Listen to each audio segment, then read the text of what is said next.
have done at the other end. Sherry Horner, our Director of HR, and a lot of people in the audience too, but saying who's up at the table anyways. Can I get a motion and support to approve tonight's agenda? Motion. Support. Any questions?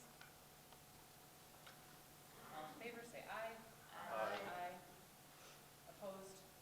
Motion carries 6-0. Moving on to recognition. Dr. Horner has a couple individuals that she'd like to recognize tonight. Good evening, everybody. Happy almost Thanksgiving. This month, I had the pleasure of spending lots of time at Pathways. About 11 years ago now, I was introduced to the concept of time as a variable, learning as a constant, and we knew that as personal mastery, which really got a bad rap. However, if you think about what was great about it, it was taking away the traditional concept of learning and having children, students learn at their own pace and their own time. And I think what Kathy is doing at Pathways is exactly that. I had the chance to meet with every single teacher at Pathways multiple times. There I was subbing in the building. And I had a chance to ask each and every one of them what were they most proud of. And what everyone told me, actually in isolation separately and not together, was that they each had a success story about a student that they were worried at first would not make it and then did. So I think the story of Pathways is just in its inspiration, and also the fact that the students there are so successful and they are doing it in their own time and in their own way, and the support of all of the teachers at Pathways. So it's typically, you don't want to like celebrate everybody, it's kind of like the way out, but I truly feel like all of your staff do deserve a celebration because they are making individual decisions for students and individual gains, and they are all being success stories. So I wanted to celebrate all of the Pathway teachers and all of your students tonight. So thank you.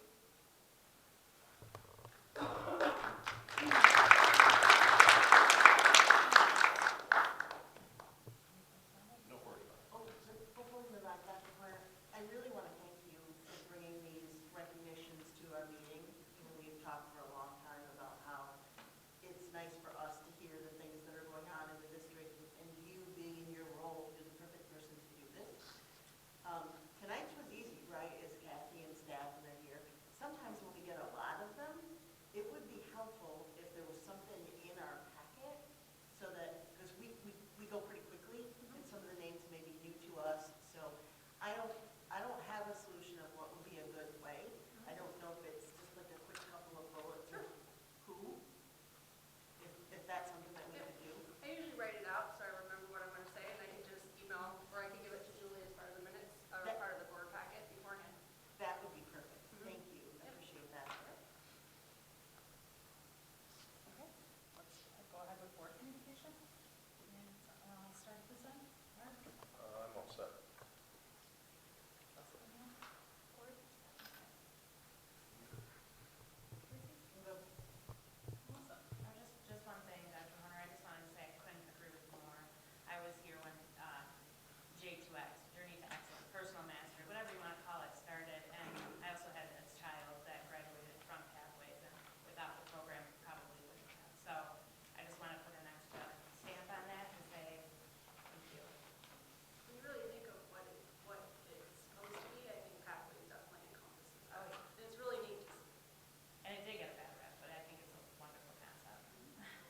come tonight, so you can put a name with a face, a Board of Education at Kenowa Hills, a district in which Berrien Springs has been a partner with us since 2016. But it's been now 2 contracts that we've had with Berrien Springs to offer linked learning. And I'd say it's more coincidental in that linked learning is, for those that were on the board back in 2006 school, every day, all day long, whether it's a homebound situation that because for medical reasons that keeps them there, whatever the reason might be, or that they struggle in a traditional high school setting and just need a different experience. We have our Pathways program, which is what we're going to spotlight tonight. After Pathways, because we don't certainly give up on students, we have a partnership, or had a partnership with Berrien Springs because they offer linked learning. It started out, if you might recall, the campus here that serves our students and the students in the surrounding area. It's been an Alpine since its existence, but it started out down by Kenowa, if you're familiar with where that is on Alpine, next to, in what used to be the Radio Shack. Now I am really dating myself, I'm talking about Radio Shack. It's since moved. If you've not been to their new location, I encourage you to stop by. It's down by, closer to 4 Mile, by the Altitude and the Batteries Plus location, and that little, by Russ's, right there in that You mean little the old strip mall. Blockbuster? The old Blockbuster, all right, there you go. Yes, it's there now, and it is, I dare say, one of their better locations that they have, linked learning has, not only in location, but also what they have there available, because it was much larger square footage, so that they also have a lot of other programming for students there as well. So I encourage you to stop by there sometime when you're out in that area. But Mitch provided this for all of you to take a look at, because we don't talk about linked learning a lot, but it does serve our students. And the reason why we partnered with Berrien Springs is it gives, again, I mentioned the continuum, but it gives us some kind of control in that process of who we believe would be best served attending there that had attended Kenowa Hills. So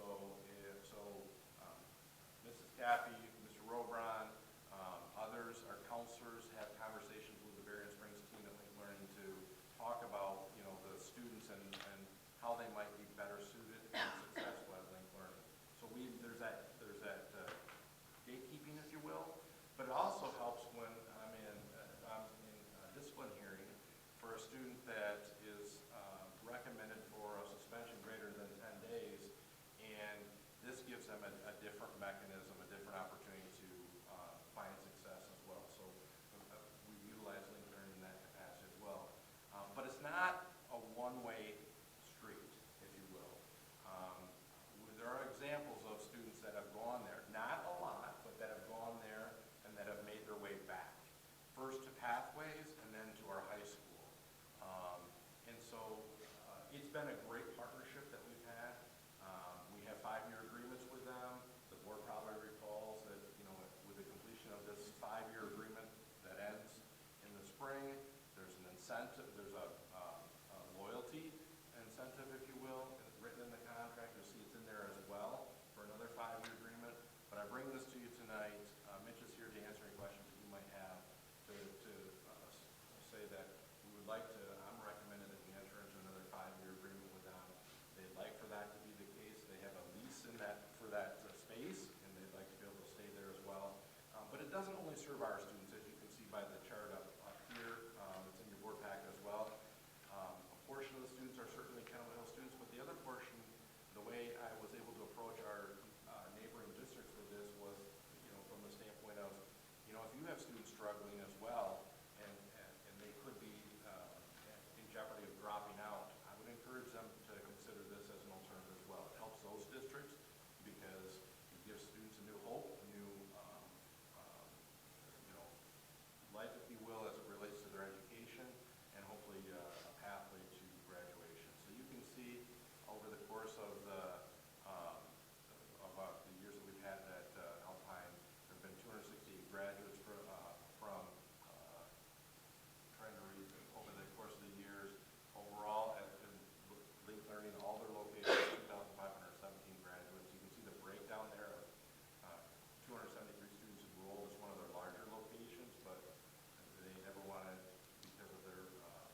questions for Mitch or me?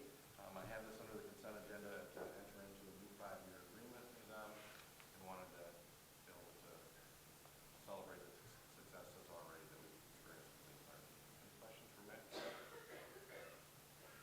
So I've got some questions that I don't know who they're for. Okay. I feel like every time we touch on this, we get a little more of a solid understanding of what it is. Yeah. So I appreciate you joining us tonight, Mitch, and Jerry, you continuing to kind of help us through the understanding of it. So I'm going to say some stuff, and then you tell me if what I'm saying is wrong. Okay. So students attend Link Learning. They are counted for student aid and graduation rates as Berrien Springs students. So we don't bring in any finances based on the numbers. Link, No, for people allowed. right. Thank you for clarifying that. From a cost perspective, I think it's a shared cost. We kick in to be able to send kids. No, they pick up all the costs. There's no cost to us. Correct. So where it talks about errors and omissions, that's just our standard insurance program, our standard liability. There's nothing extra. No. Berrien and Kenowa Hills each agree to maintain errors and omission insurance and general liability. That's our whole. So that's nothing additional there. Talk about state and federal aid here, shared services fees. So where we talk here about at the bottom of this PDF,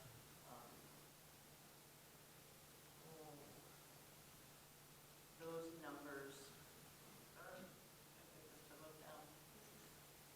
The shared service fee of $738,000. What does that number mean to us? That's how much it's cost for these kids to go through the 4 years of Link Learning? That's how much was generated? I don't know what that number means. It's how much we have received from Berrien Springs for the contract. So whether they're a Kenowa Hills, whether they were a Kenowa Hills student or a student anywhere that attends there, we get a per pupil service fee for that. Okay. So we don't get a per pupil allowance, but we get shared service fee, I'll use the right word, Okay. from Berrien Springs annually for that. So the $738,975 is money that we've taken in over the 4 years that goes to our general fund. And the $200,000 loyalty, that's another amount that Link Learning, Berrien is paying Kenowa to continue to have this relationship. Can I ask? So Link Learning is an outward company program that Berrien Springs opts into. They're taking on the bulk of the liability and all of the things, then we're like a subcontractor or We have a whatever you contract with them. call that. Yes. Okay, so what is and this is probably for you, we're signing on to 5 years at a time. What have you guys signed on to? Like are we on the same schedule as you guys? Or do you foresee any sort of potential, administration changes for you guys that maybe Link Learning won't be a priority for you? And then that then becomes a problem or something to deal with here or in your other schools too? Well, that's a great question. Do I need Stan to answer it? That's a great question. We are absolutely committed to this mission. If you know a little bit about the history of Berrien Springs Public Schools, we go back 16 years we've been in this game. It started with our own on-campus alternative ed programs. It expanded into a satellite center in Battle Creek, Michigan, and what we get to enjoy today is the 16th iteration of that program. We absolutely have a deep commitment to the mission to do alternative education to meet the needs of kids wherever that need is at. We found in this particular part of the state, we have a certain need for one more layer of support for kids, and that's where we're at. To Mr. Hopkins' comment earlier, we are designed to be an extension of. It's with our partners and within those regions of the state, we are the extension of. We are the what's next when there's not a what's next, so we come in and become that. And that is a mission that we're deeply committed to. It's my 7th year in alternative ed, or non-traditional learning programs. It's my purpose in education. I joined Berrien Springs 3 years ago. As these programs continued to grow and as the need continued to be there, that's ultimately my position, is to make sure that we're fostering the programs that are supporting these needs that kids have. So to your question, I gave you a long answer. I'm a recovering language arts teacher, but our commitment is to do this work wherever this work is needed. And so our commitment is to that center. We do a lot of really remarkable work out of the Kenowa Hills Alpine Avenue Center. So I don't know if that answered your question or not. Maybe I gave you too much, maybe I didn't give you enough. Maybe from more of a contractual Yeah. obligation, Yeah. what does that look like for you guys? Yeah, the contract is committed to that 5 years. And so that's a two-way contract. So we're committed to operating it as we are committed to that partnership. So you'll see some of the language in there. We'll say, if the numbers become so little, or the dynamics become so little that we just can't feasibly operate a program there are some protections built in there as well, that the rug doesn't just get pulled out. For instance, that loyalty fee, that doesn't just become zero if we just can't operate a program. There's a proration element that goes into that as well. So there are some protections both ways to make sure that that rug just doesn't get pulled out. Does that help a little bit better? Yeah. And I'll add to that, so a whole 5-year agreement with the loyalty bonus attached to that amount. There's an opportunity, we sit down every year and evaluate whether or not we'll continue with the agreement. So that each year, at the end of the year, we can get out of it if either party decides that it's not working. Mitch, just to clarify, is linked learning, is that you? Is that Berrien? It is. Or is it another company you? No, Berrien Springs, so that data. Okay, so there's no risk of you cutting ties with another company? Correct. It's just if you were to decide not to? Yep, that's us. Okay. Yep, and that data becomes Berrien Springs data, for sure, so. So once a student becomes a linked learning student, they're technically not a Kenowa student anymore. They may choose at some point to come back to Kenowa. They wouldn't be involved in our sports programs, our clubs, our, okay. I don't really have any, I feel weird, I can't see her, but I see a podium. I don't really have any questions, I just wanted to thank you for coming here. It's nice to put a face to what we talk about. And there's nothing that could be said tonight that wouldn't convince me that this is a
spend more time around it, the more evident it is, so. If we did want to stop by and visit, how would we make those arrangements? Who the closest person in communication from, Snow is the center director there.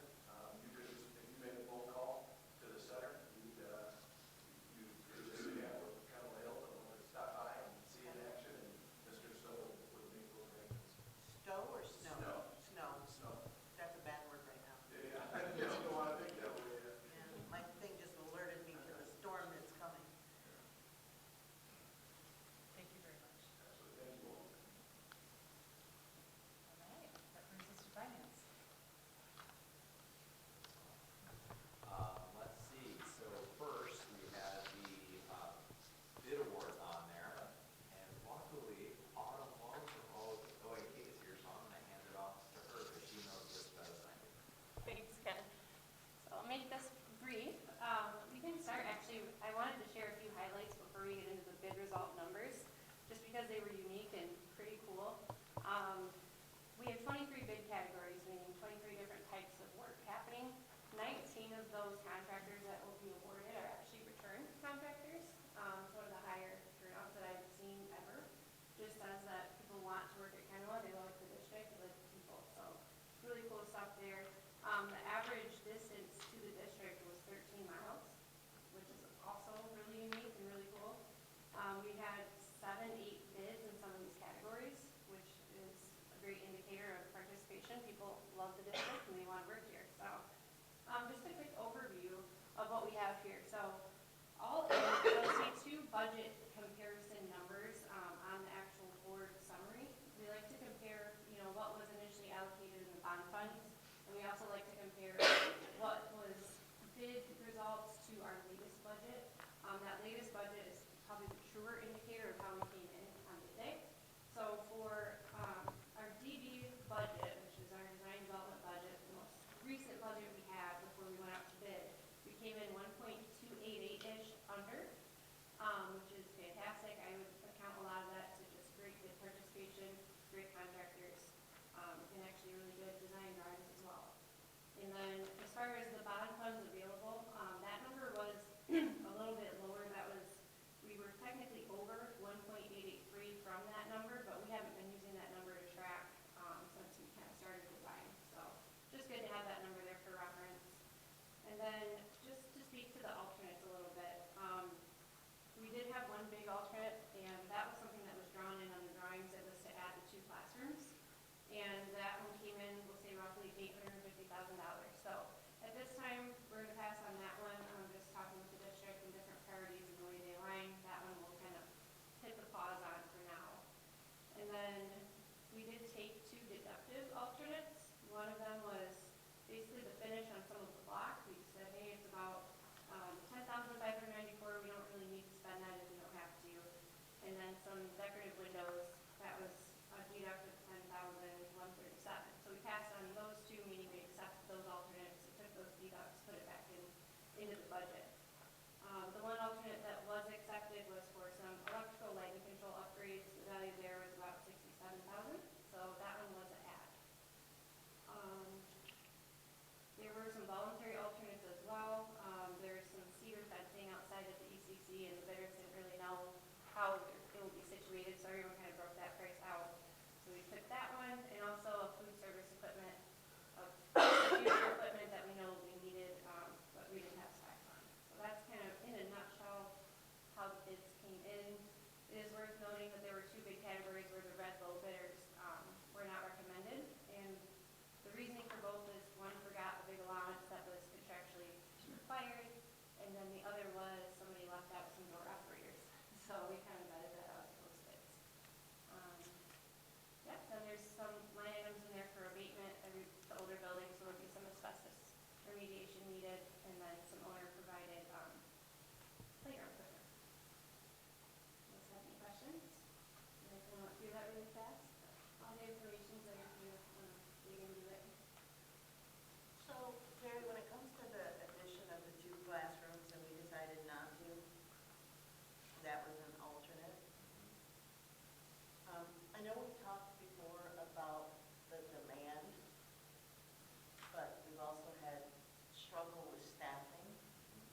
concern is as we've gotten closer to the end, although we were able to push 600,000 from the middle school, that was contingency funds that we're not planning to spend here now that this project is finished. We push those forward, and that's part of the, we're over what we had,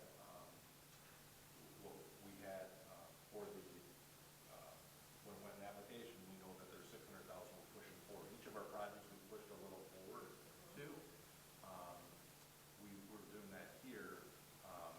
We're concerned that if we take that, we know that it's 880,000. If we spend it here, that's 880,000 we don't have to use at the high school, which is the last building that we have to convert through in that 2020 proposal. So, although we know it's important, it's also important to make sure that we put, funds into the high school because there's some things that need to happen there as well. That we said in the community. So, and maybe I wasn't just following the numbers, but when you said we came in 1.28 1.288, that number at the bottom there. under what we had originally budgeted? So, we do these incremental budget checks when the drawings kind of develop and all the priorities, like Jerry said, it was 2019, so the priorities back then probably shaped depending on what needs there are for the building. So at let's say the 30% of the drawings being developed, we do a budget. Then at 60%, we do a budget. The 60% budget is called design development, and that's when we said, hey, we think this project will be about 10.266. So that was our latest realist budget that we had. So when bids came in, it was 1.883 under that amount. So if we got through the high school and there was money left over and we decided we wanted to loop back, we could always do that? We could always go back and do that. The rest of the HVAC system, everything is being done to size as if we had these 2 additional rooms.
will receive it, obviously, when we submit. My expectations, December, you start to do the math right now, right? It's a holiday, even if they get us the information, that will be I would expect that to be super tight to get them everything they need to go through their review process. Could it be done? Hopefully, it just depends on what it looks like when they come back to us. If you were a betting man, we're probably going to get December's withheld. I would say, yeah, And most we likely. should I would be correct. I would say it's higher probability that we don't receive it for December, just given the timing that we're at right now. But what we talked about before, based on the balance and where we were at, I think we said we were good We are. until February. I think, yeah, I feel pretty comfortable with that. I'm hoping, right, it might not be done for the December 20th one, but yeah, I really hope that we can get this buttoned up in time for the January payment. We just need to move on. We have tons of other things that need to get done as well. So luckily, we have gotten, talked about this. We don't have permanent staff, but we do have temporary staff, and they are becoming more accustomed to the system, and things are moving quicker, and we're getting things done. So, we feel, and are we caught up completely? No, but we do feel better that, like, when they bring us something, we can respond to it appropriately, where, going back to September when we were starting this, it was just challenging because none of us had any experience in the system, so just trying to pull data out of it was even a challenge. So I think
year. Last year was my first, full week on the job, and I've been here for a year now. Congratulations.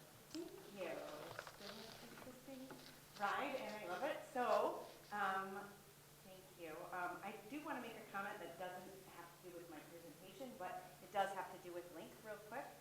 Just because Nate and I have a great relationship with them, like we said, and one of the things that I think is really great is if kids aren't finding success with either one of us for some reason, and they need to find something else, they could go to some other school, request records, we don't see them again. With Link, when they go there, we have communication, open communication with Link. For example, we got a request from this week for a student who's a pathway student asking if we release this student. And after reviewing some things with my counselors, we said we need to hold off. We're concerned about some attendance things and some things going on at home that we have a relationship with, do you mind? And we have that open communication. So it's a really great partnership there. And we use the same program. So they use Edgenuity, we use Edgenuity, so it's also fluid for the kids there. So just wanted to add that. Happy that little clicker there. Thank you.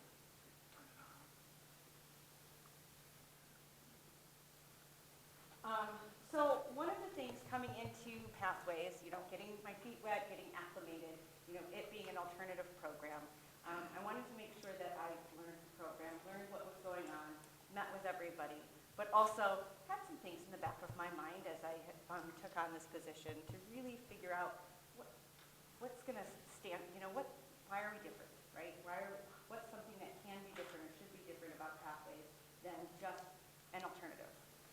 So as we've been working together as a staff, especially having a bigger student services team with the additional part-time counselor, Ms. Herrick came over from the high school, we've really been working on developing our identity, and that's what this is about, is really Pathways digging deeper into developing its own identity, and not just an alternative, but something that people choose, something that kids can choose, and where we are helping them to find their purpose, their passion, and ultimately their path. And that's not just that path to that diploma, right? Obviously, we all want to do that, but also what's after that. So we've really been focused on shifting that narrative from alternative education, which I am also very passionate about, but also to a purpose-driven pathway. Why are we doing what we do? Why are we even going to school, right? We hear that from kids all the time. What's the point of this? I don't understand. How's this going to help me? That's the goal. How are we going to really re-engage them so that it is more than just an alternative setting? And how can we use this? Because our program is very unique here in Kenowa. Most school districts do not have their own alternative program, and we have that opportunity. But how do we work with that? And so that's where we're re-engaging those learners who maybe are falling through the cracks for whatever reason at the high school. They're not finding success in a traditional program for multiple reasons. It's not just one reason. So we want to re-engage them in a way by building relationships, and I talk about that, by making sure we're making that connection to what they're doing in school to what they might do outside of school. And then accelerating that rate of graduation. Many of our students end up graduating early, or at least finishing. They still don't walk across the stage any earlier unless they graduated a full year ahead. But really get to that point of finishing up their credits, and then they can work, or they can engage in internships or extra things beyond that. And then really preparing them for something meaningful after high school, whether that's college, which there are a few of our kids that go on to that, or some other post-secondary path, whether that's a certificate program, a trade school, the military, they found a job, whatever it is, do they have, and are we giving them the things, the tools that they need to be successful in that post-secondary opportunity? So again, it goes back to that purpose, passion, and then that path. Do they know how to get there? So we've been really talking about our why. We talked about this, and I stole this image right from Bill in one of our recent meetings. But we're really trying to work on finding a relevance so that the kids understand what's the point, right? So many kids still struggle, like I said. So I mentioned relationships. We spent some time during PE today with Sheree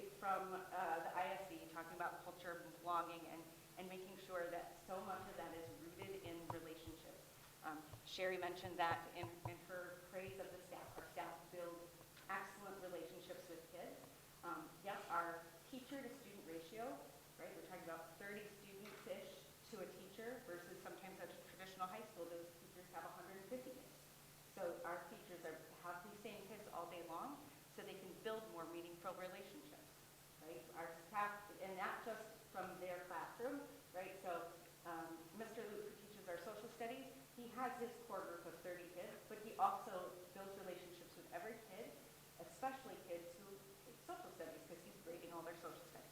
Ms. Robron in English, and Mr. Heron, who is back with us, as a math teacher, doing the same thing, right? So they know all the kids, but they're also building relationships so they can have some of these conversations. Grounding in CKH, capturing kids' hearts, I finally, after I mentioned this before, I've been in several different school districts who have all been capturing kids' hearts school districts, and I have never been capturing kids' hearts training until this November, so that was really good. But really making sure that we're grounding our classes with those, again, those relationship building techniques in order to really, for our kids to build those relationships with each other and with their classes. But, you know, good things, they do good things every day. Their social contracts are up on the walls. They've built them together. They're doing capturing kids' hearts lessons during advisory. And then, of course, restorative practices. Again, that kind of goes back to kids wanting to see me. Like, they want to know that whatever is happening, it makes sense based on what they did. If we're talking about a discipline thing or we're talking about something else. And then, as far as passion, we really want kids to start exploring or continue to explore. Whether that's use of NAVIANS, which we're adding a little bit more, that's our career exploration piece, and there are lessons built in there, and we're really building those out. We've got another day of that tomorrow, actually, in PD.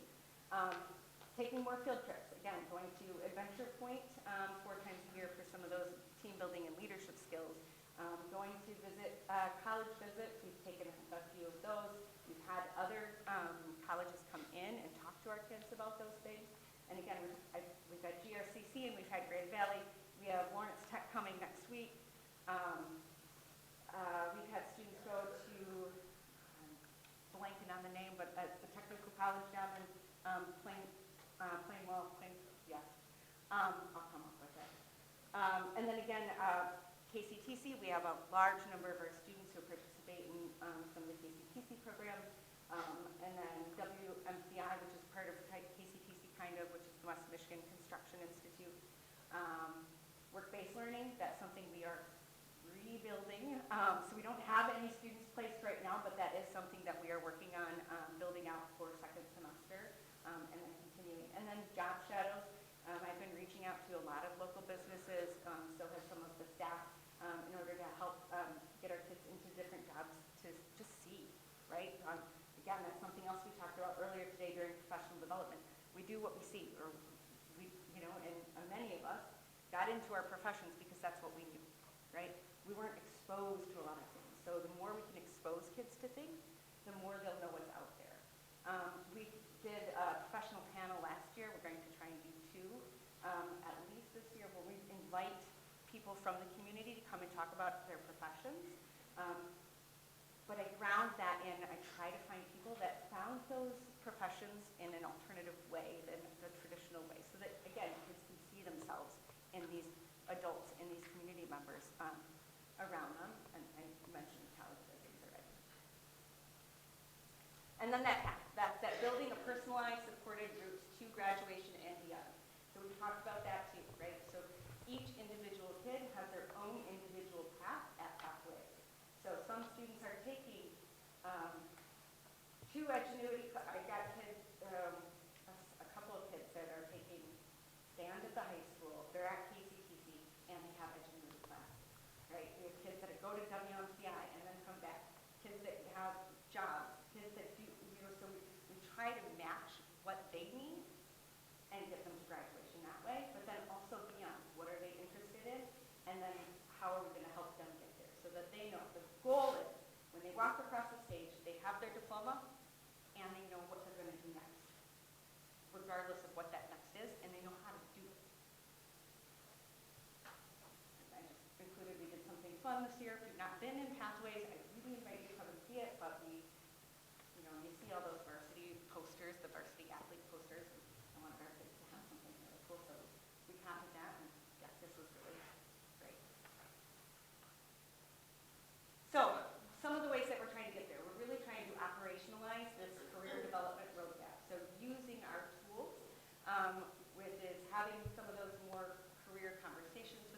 shadows and the professional panels and kind of some of those, building those relationships and those one-on-one conversations with kids.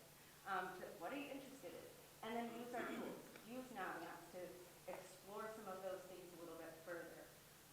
Have the students do some more targeted research on things that they're actually interested in. So we're working on some of those things. And again, I mentioned many of those in the last slide, but making sure that we're really operationalizing what these career development pieces are going to look like to them. And again, also through the use of these relationships and our advisory periods, really making that a part of our program.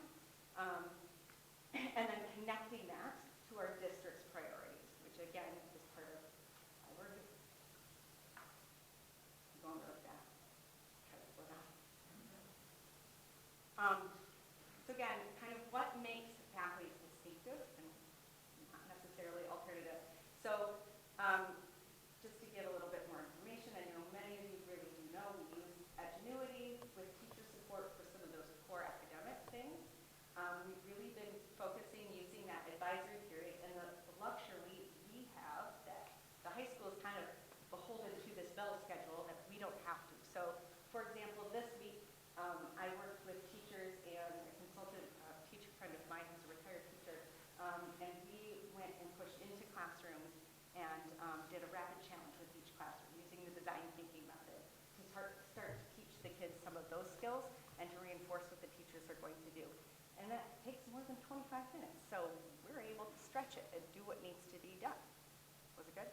Did we do good? I think there's something I really want to. Good, good. Honest. And I mentioned the design thinking integration. We're trying to add more of that in because those are some of the more industry-specific skills, like not just using the educationese that we're all used to as teachers, but these kids don't want to speak that language. They want what's real life touch. And then I use the MTSS structure. Again, that is who we are. We were part of the MTSS process. And then culture and belonging. Again, we spent a lot of time, last PD time, and again this one, and we're going to continue to do this because it's such an important part of what we do. We've got the small community, strong relationship. We're trying to be as responsive as possible to students' needs and always listening. Another thing, I don't think I have anything in the slides, but we're working on building a clothing closet right at Pathways. We've already got the space, it's cleaned out, we've got lots of donations, we're just trying to get it all put together so that our kids don't have to worry about some of these things. As we know, looking at the student population, we have the highest needs in the district as far as what our kids need. So we want to be able to have all of that readily available for them whenever they need it.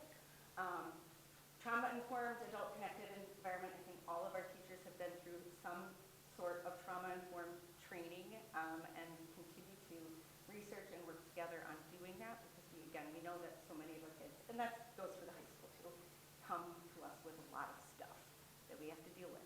And we can't deal with the school stuff until we know how to deal with the other stuff. And then we talk about this a lot, focus on the greens, right? So when our students talk about getting to the green, that's their progress towards meeting the goals that they need to meet in order to finish a class at a specific time that we've designated. So we always talk about getting to the green, staying into the green, getting above the green. We talk about the green a lot. Yes. And that's part of their progress, and they know it. They know how to look at it. They know what to do it. They ask it, am I in the green yet? I get that question a lot. Am I in the green yet? Because they want to know. They want to make that progress.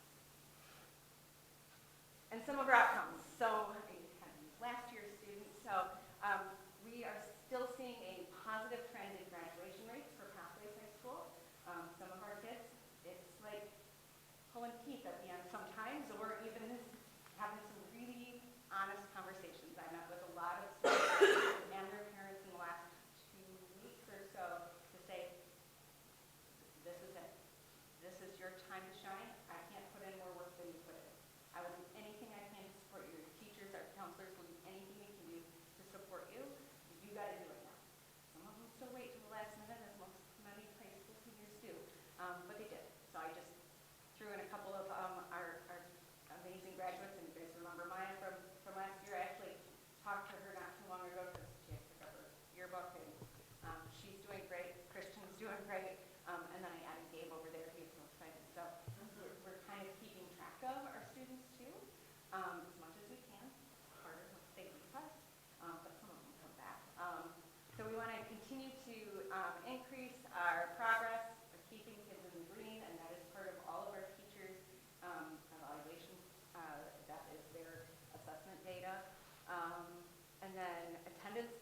improvements, again, having that additional support with our additional halftime counselor has been helpful to be able to keep track of some of those and have some of those really important meetings about what's getting in the way of coming, even though our program is Edgenuity and it's an online-based program, we are still an in-person school. And there is a lot more flexibility with attendance, but it's still, we know that our kids learn best when they're here with the support of the teacher. So for students who are struggling with attendance, let's meet, I try to not use the truancy word as much as possible. Sometimes you still have to use it to get somebody's attention, but hey, we mean that in terms of how can we support you? What's getting in the way of you attending?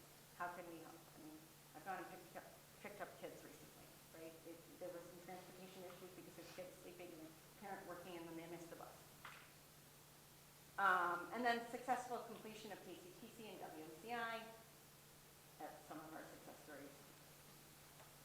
And that's just 3. I just picked 3. I have pictures of everybody, pretty much. If you kids don't want the picture taken. Some of our current realities. So enrollment and student profile. So right now, as of yesterday, we were sitting at 91 students, which is a little bit higher than fall count. We also have at least 7 or 8 on our, what we call our watch list from the high school that they may need to come over at semester.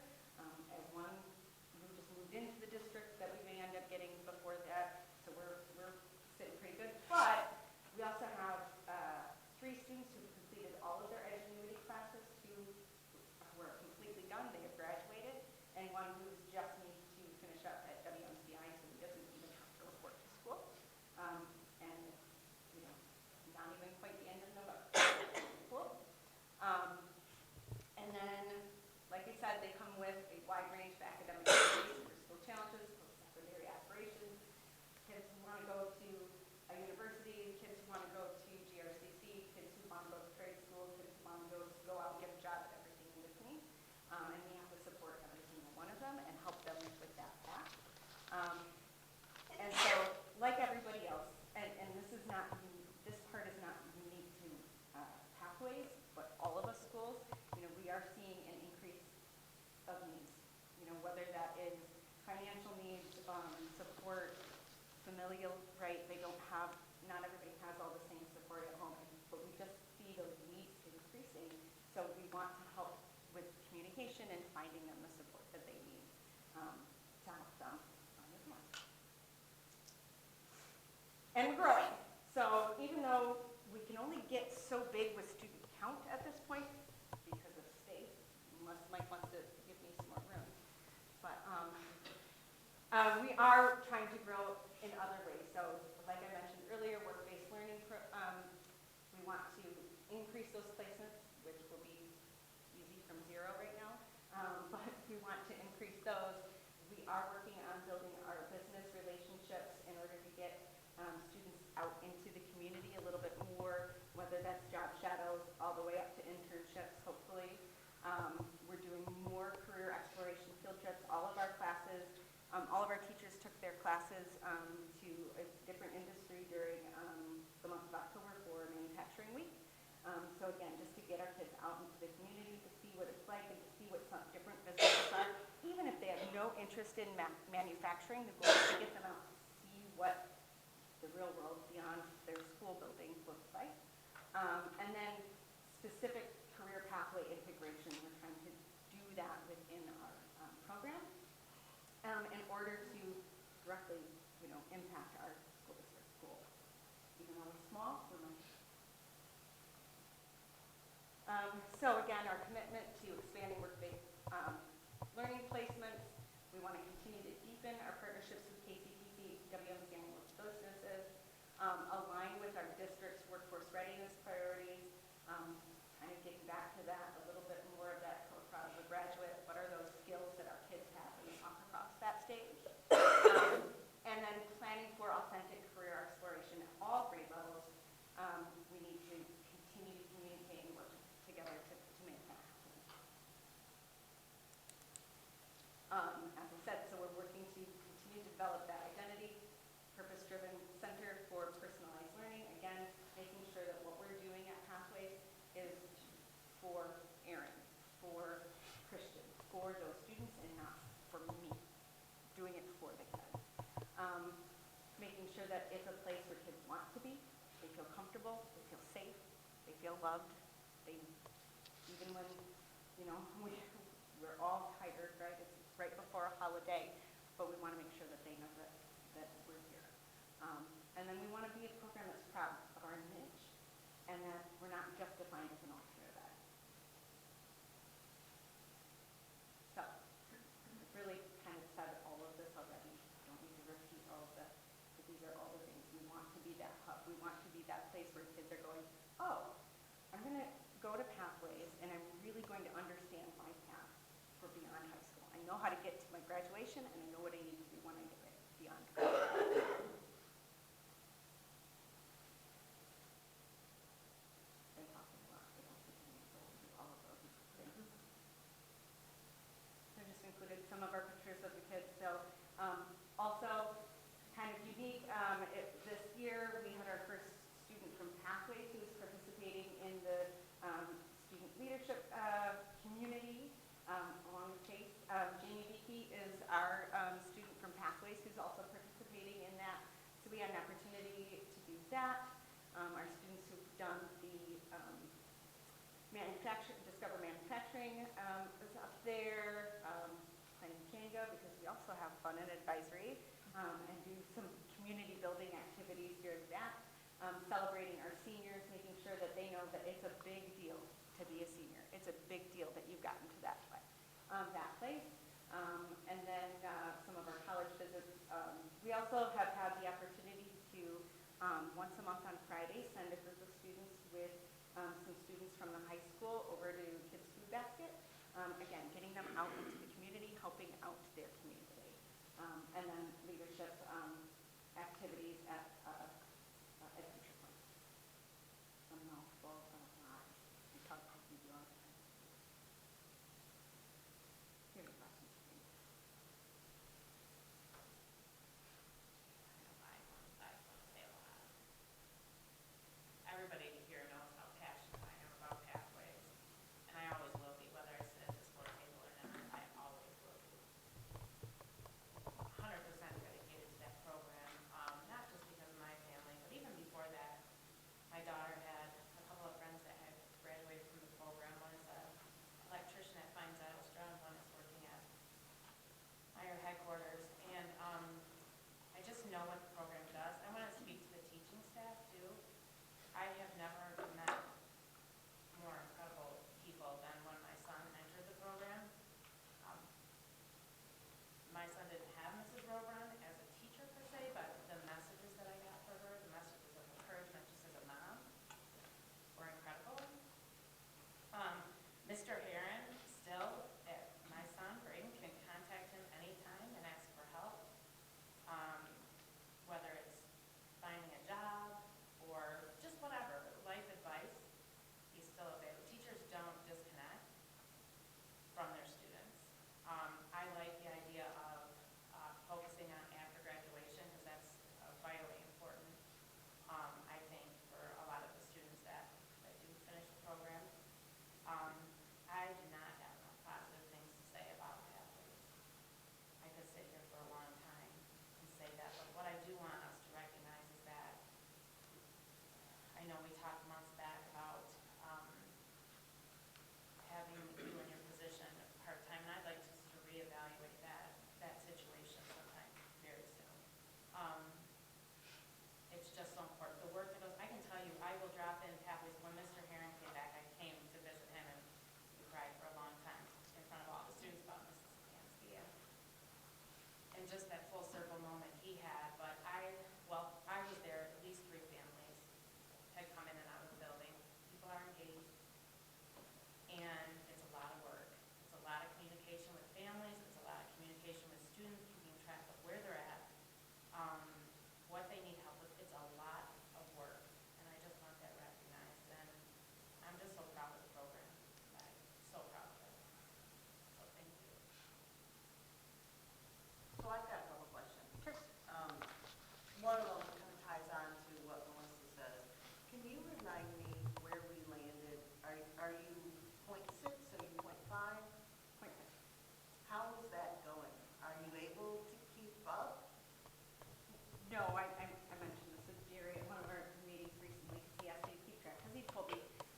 know I'm .6, work on the days that you have to, like, you have stuff to do. I have worked almost full time. There's really, between IEP meetings and 504 meetings and parent meetings and attendance meetings and meeting with and talking to and scheduling, it's really hard to have somebody else fill in for those things. I mean, Sherry has filled in for me a couple of times. Obviously, Charlie has been over there. He's the one who's filled in. And they're able to be there and be the administrator in the building, which is good, so that there is somebody in there. But they can't hold attendance meetings, or, you know, technically they could be a part of a 504, but they don't know Aaron, right? Or they don't know another student to be able to have these conversations. And yep, we've got counselors and we've got teachers, but there's just that other, I have to be there for some of that. And then again, same thing with when it comes to pushing some of these things forward, especially when it comes to this career development and these paths. Like, that's not their job to do some of that. So I'm trying to work within the parameters of the .6 as best as I can, because I understand where that came from. But at the same time, it's hard. That's now that's really specific. No, it was very appreciated. Transportation, that has always been kind of an area where we had opportunities, especially if you're getting back into the work-based learning. Are you okay with what is made available to you and your students to get to, if they're interning, if they're... As of right now, we've been able to work everything out. Val and the transportation team have been phenomenal. Even though we don't have any kids in work-based learning right now, we did have some kids in some placements last year.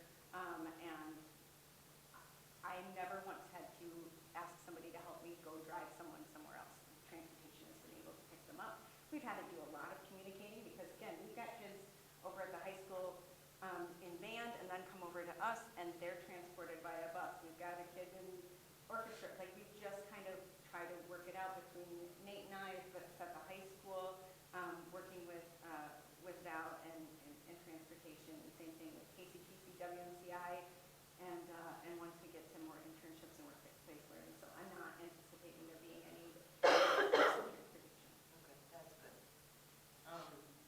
As far as kids going back and forth, do they take any other classes at the high school besides band and orchestra? Yes, we've had kids who do nightlife. That's been a big one. We don't have any right now, but we've also had, last year we had a student who was Pathways, but also did the STEM program. Physically, it's right there, so that wasn't a hard thing, but we were able to share students with that way. So if there is a class that they want to take at the high school, I have no doubt that as long as we communicate that it's the right class for the kid, regardless of what that class is, we've been able to work it out. Kind of continuing to pull that thread a little bit, one of the things we talked about was sports and the access for pathway students to be able to participate. Do you have any students that are currently participating in any of our high school sports? So that's a little bit trickier right now because they have to be at the high school to participate in sports. So we do have one who is going to be participating, starting with basketball next week. That student does also go to KCTC, so that student will have to be at the high school, can still take 2 of her classes at Pathways, but will have to be at the high school. So how does that work? They're just They're a high counted school in the student, high they're not school technically a numbers? Pathway student. They have to be a high school student. They're a high school student that takes some classes at... In the same way that there are Pathway students that take the class here or there at the high school, they're Pathway students, so not the other way. Capacity. When you were talking about your numbers and you said, you know, we've got some kids moving into the district, we're looking at some kids that are moving over from the high school. Where are you at capacity-wise? We are technically, schmetically one over. And you're at 91, right? Yeah. So your So, capacity... yeah, because our teachers are still part of the contract, so their class size is 30. Do they have this in their contracts like the other teachers? They're part of the same, So in other all words, high school teachers. there is the opportunity for them to have over 30, they just get compensated for it.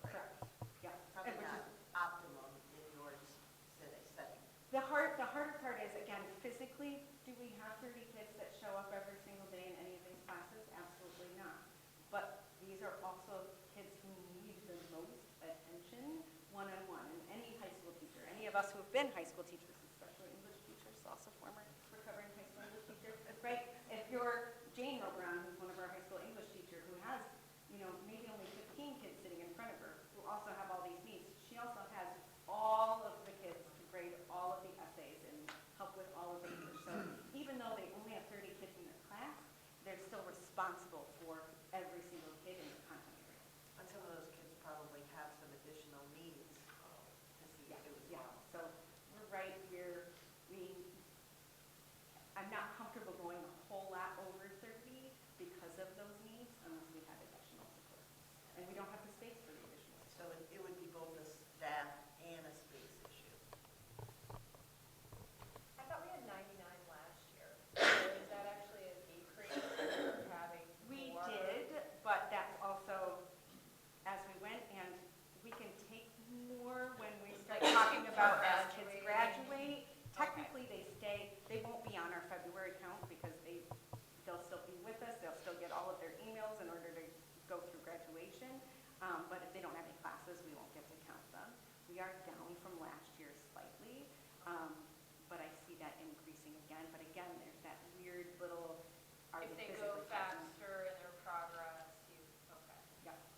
It's not like keeping count on. We also had an Count. additional person last year. We had Tanner, who also oversaw all of our fully virtual kids. So those kids were not counted in the teachers, 30 students per teacher. We had an additional 12-ish spots where he was the mentor for all of our fully virtual. But because we didn't replace that position, we put all of those kids back on. We don't have very many. I think we're at 6 fully virtual kids, but they're in the traditional teachers' classroom roster now, whereas they weren't last year. So that also accounts for those additional students. So you said you're one over, so you, in theory, at any given time, 90 is the optimal level of where we. If everyone can showed help. up, yes, that would be, I wouldn't want to go much more than that. There is always room to fluctuate, be flexible, and we will, like, we're going to go over if we need to. And the teachers, we'll make it work. We want to do what's best for kids. This would be a question more, I think, for Mr. Robron, but is there a need for high school students to come over now and there's just not space? Is there a need for students right now to go into the Pathways program, but they can't because there's not space? Am I saying Yeah, that I hear right? what you're saying. Okay. Not necessarily. Ms. Cappy and I have worked through all those. I think we're at about optimal for what she needs and probably good for where I'm at too. And the hard part for any kid who would come over from the high school right now would be they would lose all the credit that they might be getting right now. And they might not be getting much, but they're getting something. And there's not a whole lot of time left in the semester to get credit because we're halfway through the semester, over halfway through the semester. And we're coming up on a time where we've got all these breaks and not enough time to get a routine in. You're not saying like physically right now, you're saying at this point in time, are there kids that can't get into Pathways? No, we don't have any that are. And we try to keep pathways full, whatever that means, based on who she has. And we look at personality of kid, what the student needs to, and if they'll fit. There's a lot of conversation that happens between a lot of people before that happens. Capturing kids' hearts. I wasn't, and maybe this was my ignorance, but I wasn't thinking this was designed like a 9 through 12. I thought it was geared more towards younger. No, this isn't everybody, all the, Whole district's trained. yeah. We use it at the high school as well. Well, It looks a little different, just like everything else from elementary to high school. I just thought at one point we were elementary capturing kids' hearts, and then middle school we had a different program, and high school we had. that's the social emotional program that they use in the middle school is different, but we all do capture kids' hearts. Okay. I like that your focus was on not just their grades and not just getting a job afterwards, but enjoying themselves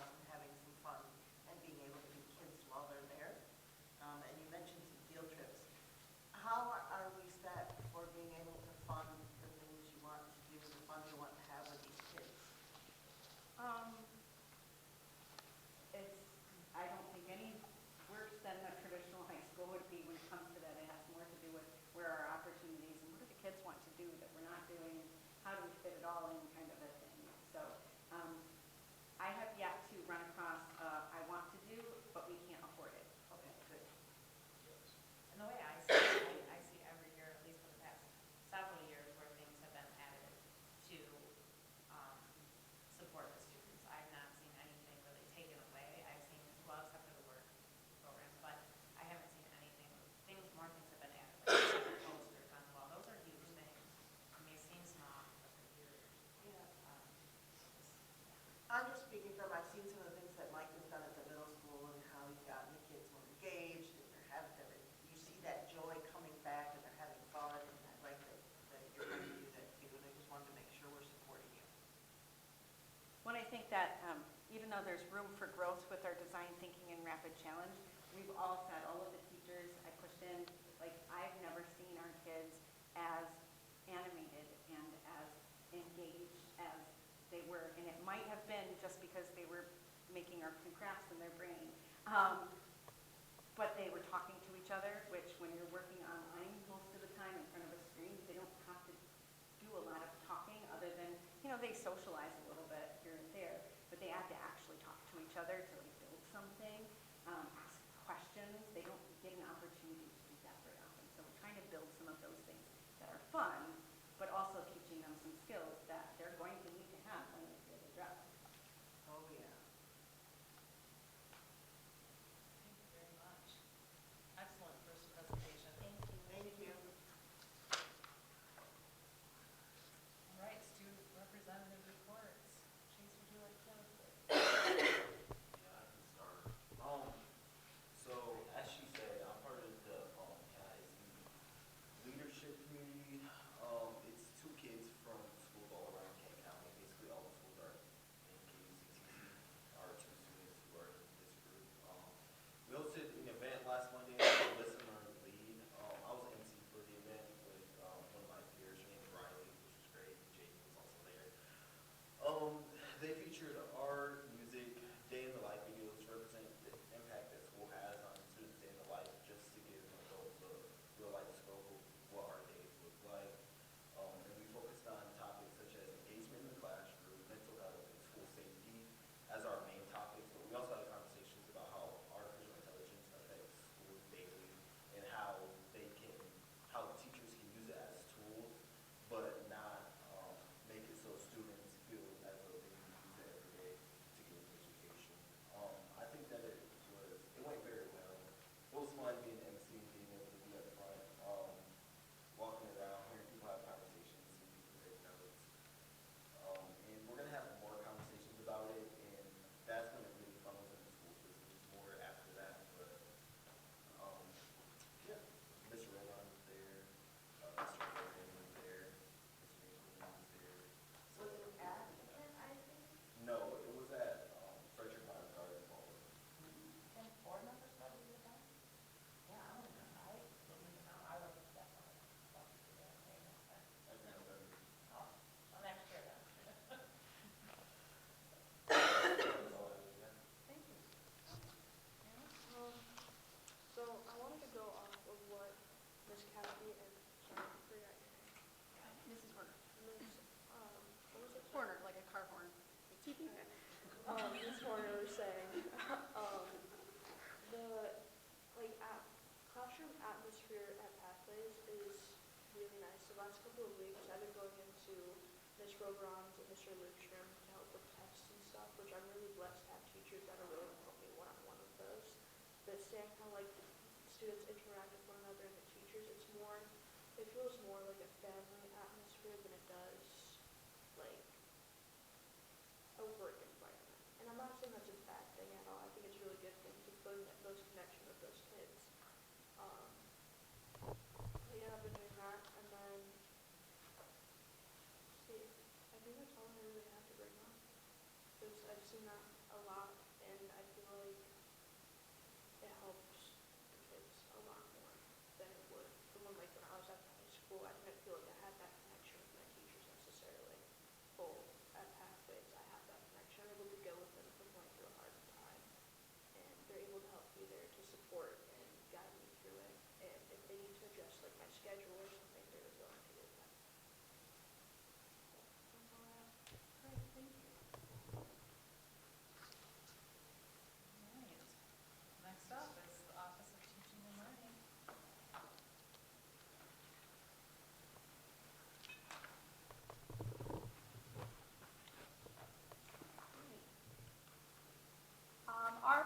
presentation tonight is a follow-up from our meeting where we presented the 24-25 student achievement data that was back in December.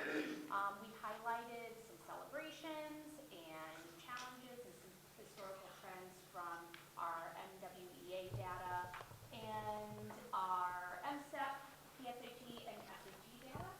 And tonight we have our building principals here, and they are going to talk about how their teams are responding to this data and share their action plans. And as part of that presentation,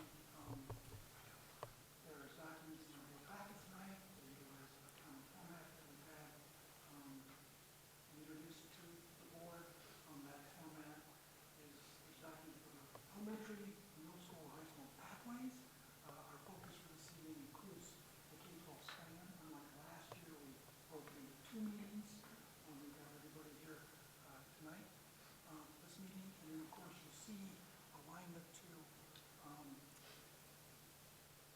four primary objectives under the strategic goal 3, which is all about teaching and learning. You can see 3B or 3D. These are the kind of shorthand labels of what each of those objectives highlight. So with that, we're going to hand things off first to Ms. Wiseman. Yes, and we're going to ask that you hold all of your questions until the end. Each building principal will come up and present, and then there'll be an opportunity at the end to ask questions. Because we do everything as a team in the elementary, overall, just come up and help Okay, support. There's Cory. Yeah, we have one action plan for all of the elementary, so that's we're all here. So monthly math and ELA grade level PLC teams. So PLC is the one of the number one research-based things that can help improve instruction, not student achievement through instruction and learning from each other. And so we now have a schedule where those are happening at least monthly in different ways. So we have ELA PLC, and then Nick runs our math PLCs. This is one thing to highlight our coaches because they organize this, they make the agendas, and then they facilitate the meetings. The ELA, so that talks about 3A and B, data informed decisions. ELA has set goals that they are able to progress monitor throughout. So every month when they meet, they started their goal, they created SMART goals, they started it with their current reality of where students were at in achievement and where they want to end the year. Mind you, because this is the first year we're using iReady instead of NWEA, they're going with like where the grade level should be at the end, the grade level norm, instead of sort of making it based on where we were at, because we just don't have that baseline data yet. Every month they talk about that, where they're at. They bring data, teachers bring data with them because they're doing regular progress monitoring. That's happening in ELA. So they're doing a lot of how will we know if they've learned it, and what will we do if they haven't learned it, and what do we do if you haven't learned that. When I go on to math, they're really at that, what do we want students to know and be able to learn, and I'm going to actually ask Nick to chime in if I don't hit everything here. But they're really looking at what do they know and what do we want students to know and learn. And then they're meeting and they are going through a learning progression, so designing a learning progression for students throughout that. And then they do the iReady checkpoints, and from that checkpoint, so every teacher comes with a checkpoint data to these PLCs, and they are looking at that data, what students do need more, what students already have it, what are we doing next. And they often will identify their math groups from that. So that goes to small group instruction. With that data, we identify small group instruction. We might identify students for our child study process. We might identify students for our RTI reading program with City Park. So those, and with Maxwell. So those are things that we're using that data for to do that small group instruction. And then we are obviously working really hard on the new bookworms PLCs, PLCs to support that implementation, so that we're doing that with Fidelity. And that staff is checking and adjusting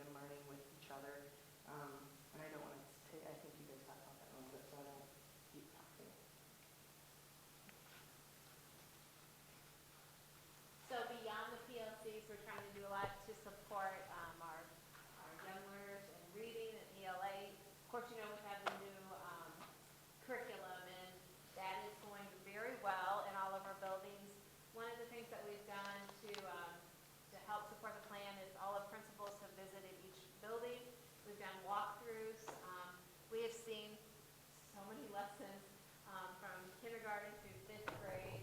And we're there to see what does it look like in action. How do we want to know how can we support our teachers, so we haven't just given them a curriculum and said good luck. And then just to see, just encouragement, because this is a lot when we think about what our teachers are doing. This new curriculum is a lot, and they are doing very well, and it's exciting to be in the classrooms to see that in action. The coaches are also meeting with grade level teams each week or each month to help them plan. Sometimes the coaches are in daily to stop in and see if the teachers are going to need support. And their agenda is full from the time that they walk into the door till they leave because of the support that they're getting. They're also finding, if a teacher would come and say, I'm really struggling with how to do vocabulary, they're finding other classrooms that these teachers can go into. So I've been around for a while with implementing new curriculum. I've never seen it done so well because of the coaches and all the support that they're getting. And it's exciting to see what's happening. We've been in classrooms. I was in a 1st grade classroom last week. They were writing sentences. And the teacher said, and remember, what do you need when you write a sentence? And I know she was thinking a capital and period, and that's what I was thinking. This little 1st grader raised her hand and said, a subject and a predicate. And I was like, oh my gosh, wow, that was pretty impressive. But then I was in a 5th grade classroom, and they were reading a book about volcanoes. And it's honestly a book I have had in my library since, I don't know how old I am, but probably 2000. And I've never had a student want to read that book. It's a very complex book. And these kids were just devouring it. And they were having a great conversation. The teacher was kind of facilitating that. So it's really exciting to see that what we have in place is working in the classroom. So, turn it over for Matt. So, for math, what I first want to say, Brooke mentioned about the coaches. I'd also highlight with our teaching staff too. We've had, I think, 2 great choices made in the course of the last few years in our curriculums, with both using bridges and then also now bookworms. But our teachers also take those and just go through the motions. They actually dig into the work and try to do the very best they can with it for our kids. And for ELA, super engaging stuff for the kids. Most engagement I've seen on some of our kids K-5 in a long time. I would say, to kind of segue into math, I would say Bridges is very much in the same way. The engagement we have with math is to be credited for, one, our teachers' ability to dig into the work and teach it successfully, the support from our coaches, and then again having tools in the hands of kids that challenge them and want them to do really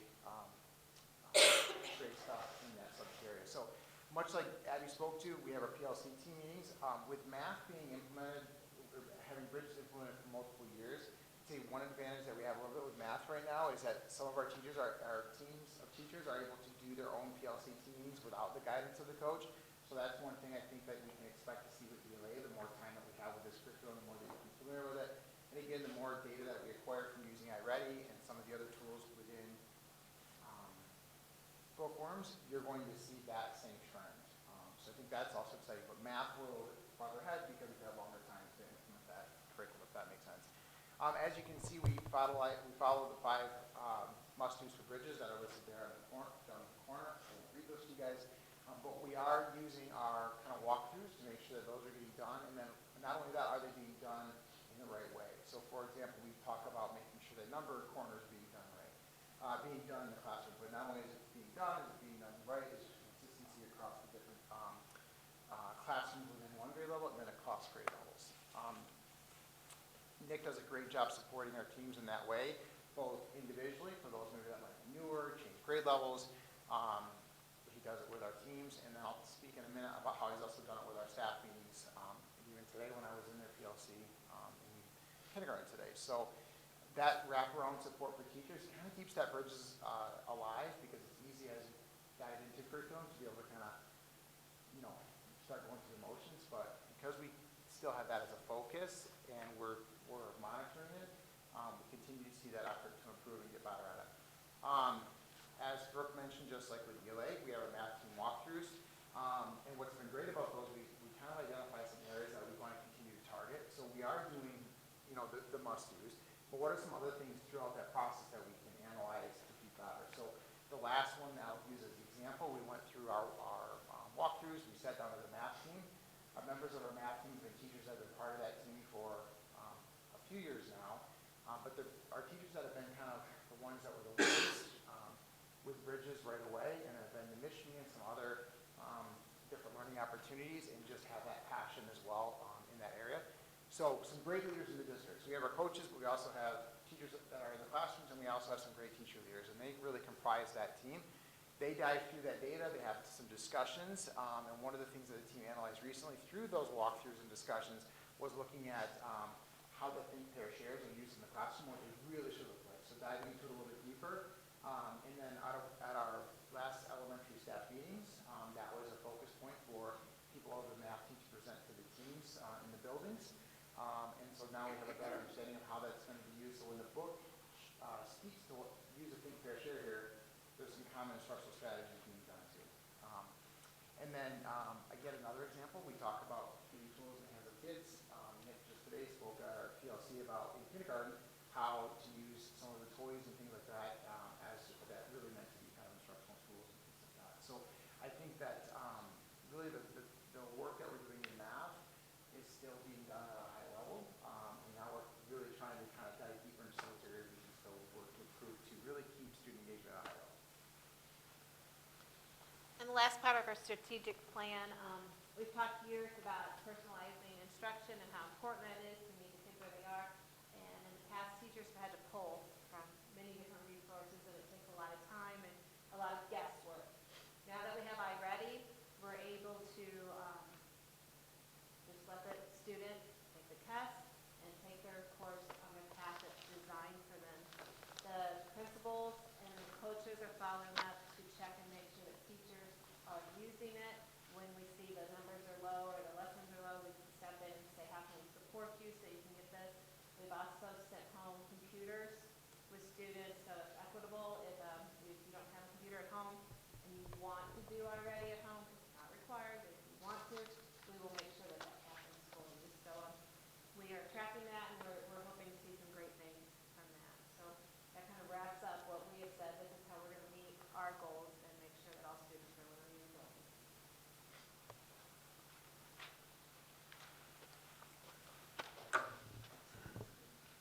Do you want us to hold off questions until everybody's done? Yes. All right, so we'll talk about the middle school for a few minutes. Before we kind of get onto this, I just want to highlight like our school improvement plan that we started last April, May has really two goals, one belonging and one's improving our math and reading skills, right? This part right here, and us getting iReady for this year has been huge for our ability to, I think, like the elementary teachers or principals spoke to, like meeting every kid where they're at, right? iReady allows us to, like, I can go home at night and sleep just a little bit easier knowing that, like, every kid has the opportunity to be met where they're at academically. And I think that's also a big part of that bottom, all our GI block teachers are using iReady and really trying to help students with math if they need that help and with reading if they need that help. And also our students that really struggle with that motivation in our class called Mentorship. But really focusing on that 20 to 30 minutes of iReady each week. And then we're working on it actually this week on making sure that like our Connect teachers are monitoring that to make sure kids are getting that. And also really trying to put incentives on that for students and trying to put that in our announcements every day so that, you know, they know that that's our focus. ELA teachers are doing an awesome job of really looking at some high quality curriculums, looking for a future adoption hopefully next school year. Our math teachers are using formative assessments similar as they did last year, and adapting pass and scaffolds based on student evidence.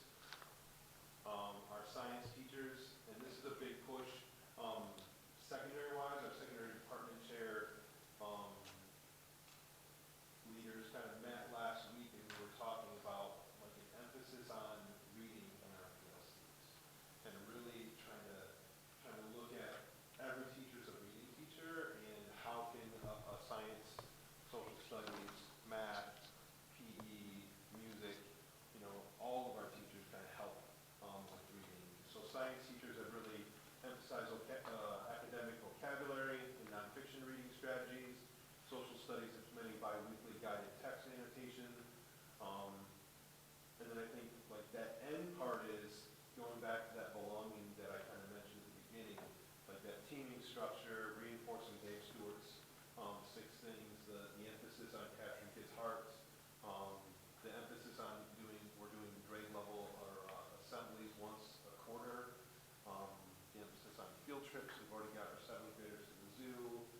style practice within weekly lessons at least.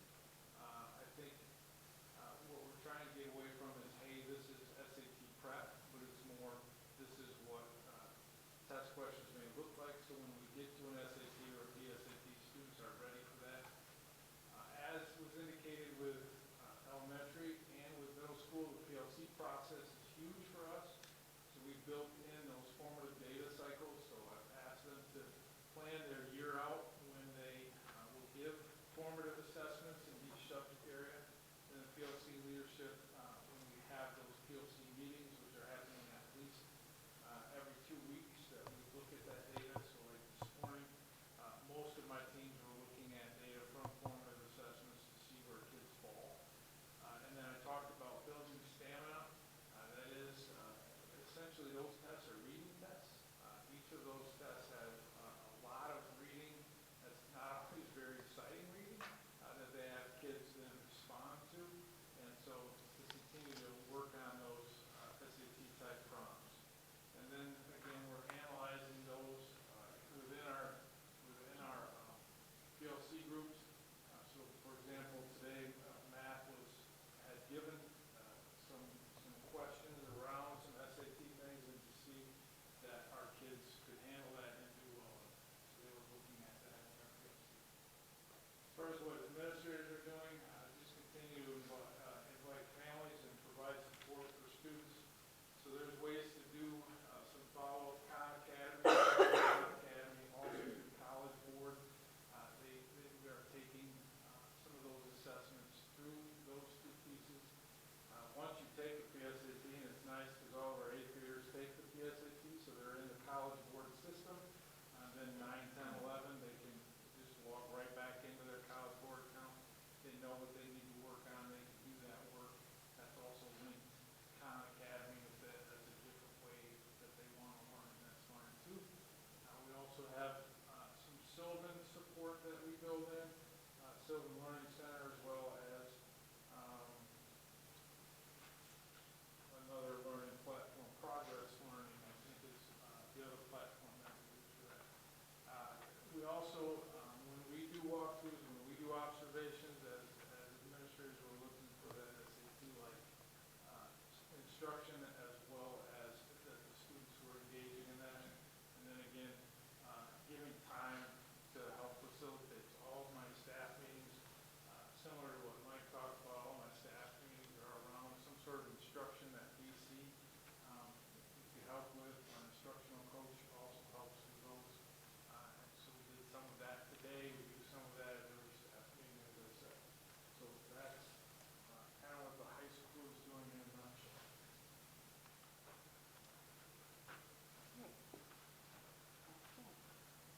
Pathways, so talking about SAT reading, but in actuality, since most of our students don't come to us until they are 11th graders, the impact that we have on their actual SAT scores is very minimal at best. But it's still important for us to work on these strategies, the reading strategies and vocabulary strategies in particular, because also our students are sitting in front of Edgenuity classes where it is mostly a lot of reading. So really reinforcing, even though we talk about SAT, we're talking about good reading and vocabulary strategies to reinforce what they're learning, because they're doing a lot of stuff independent. And again, same thing with building that test stamina, right? Again, our students are in front of a screen all day long, but they're also distracted by a lot of other things. They can do a lot of things. So we're trying to build in by implementing some mini SAT type situations. We were doing that primarily through the advisory period. But then again, looking at what we do at Pathways, really trying to celebrate the growth that they are getting in whatever capacity, and engage families so that they know what's out there and they have the resources. And again, like Nate talked about, using Khan Academy, and many of our teachers have tried to add those supports both in their classroom as well as sharing that with the students, because our students do take their Chromebooks home every day. We do provide them with, we can provide them with a hotspot if they don't have access at home. So really trying to connect those things. Then again, going back to our action plan and going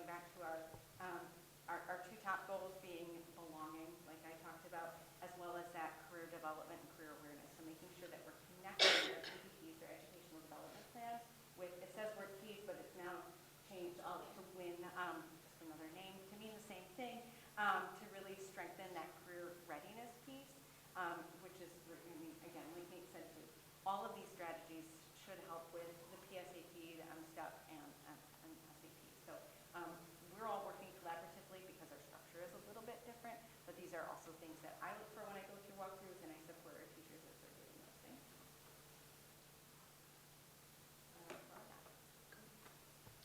So, several inputs both for our performances, or excuse me, our assessment data results from the spring of 2025 didn't quite hit where we had intended, but we took those inputs and we generated plans that you see tonight, and you heard our administrators speak to, from grade level to department groups and our administrative teams. We're all focused on this work as we move through our daily meetings. I'd like to open it up for questions for the team to respond to.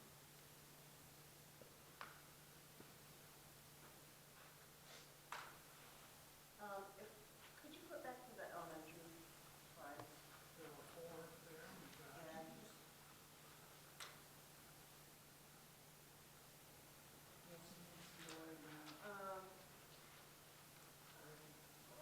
Could you go back to this one? So,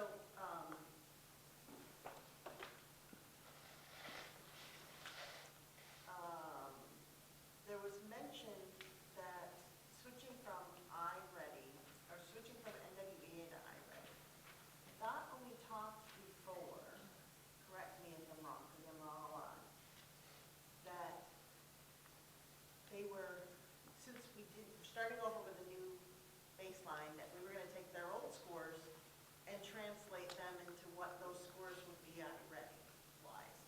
But I thought I heard something different tonight, and it's okay if that changed. I'm just trying to understand which one we're doing. I mean, I wouldn't say that we didn't do that. It's a matter of, they're 2 different assessments, right? But there are similarities. Like if you look at, you have any sort of test, right, it's going to have some differences, but you can still correlate to getting a grade level approximation for a kid. That's what we're saying, is that we're taking that data to look at, okay, here's where they were last year. We have, like last year we had NWA, we still had Acadians, and we had other assessments we gave, right, to kind of figure out where's this kid at. It's not any different this year. We had the NWA last year to say, okay, where they were here last year, I already showing this now.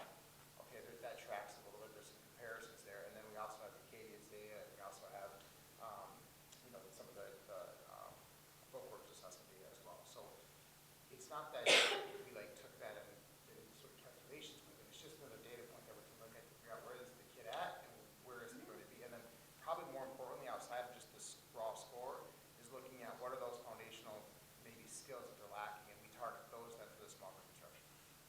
And so I can speak to it because I'm the one who said it. Yes. When we were setting PLC goals, there's not a direct translation, right? So we can, on an individual basis, say like NWA says they're at this grade level. But because we're taking like our initial iReady data that from taking it in the fall, we can't say based on NWA data, this is how much growth. So we're talking about growth. When we created a SMART goal, we said, here's our current reality based on iReady data. And here's where we think they should be able to get to by the end of the year. We can't translate NWA data into that, right? We're trying to take the baseline data. Especially when measured with a different assessment. Yeah, so what I was speaking to is like normally when you set a SMART goal, you want to say like, what is a reasonable, because you want it to be realistic and attainable. What's a reasonable amount we can say kids will grow based on our baseline data? We don't have historical grades to be able to say that. So we're kind of just reaching at a number that feels, or that I already has said is proficient for that grade level, and making that our goal, and we'll see. Okay, so you still have a target that Yeah, each. absolutely. Okay. And every student has an individual target, so they have, their goal, and then there's also, what's considered a stretch goal. So every student has that. At each grade level, they're also creating the grade level goals too.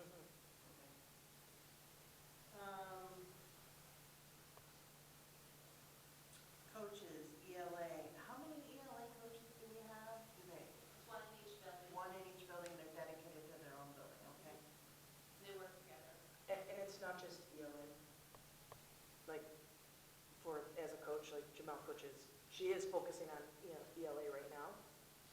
Sometimes she coaches around different things that still help support ELA, but it might be like, sometimes it's around the procedures having to do with ELA, I guess is what I'm saying. Okay.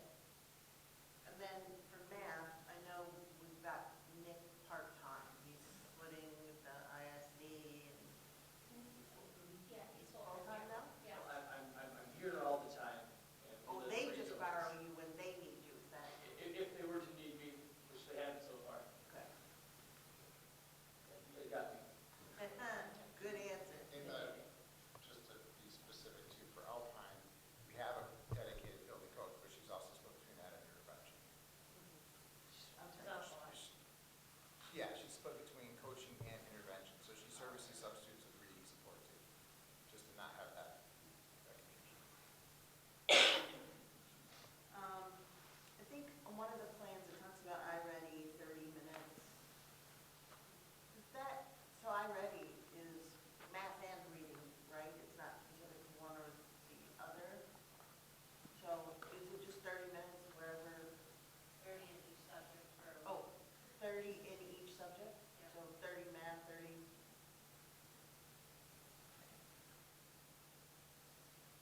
And then, so this was just kind of my curiosity. If you were to go through this, the elementary plan, what are you doing that's different? What's new? A new curriculum, we have our bookworms, and the support that we're giving of surrounding that curriculum.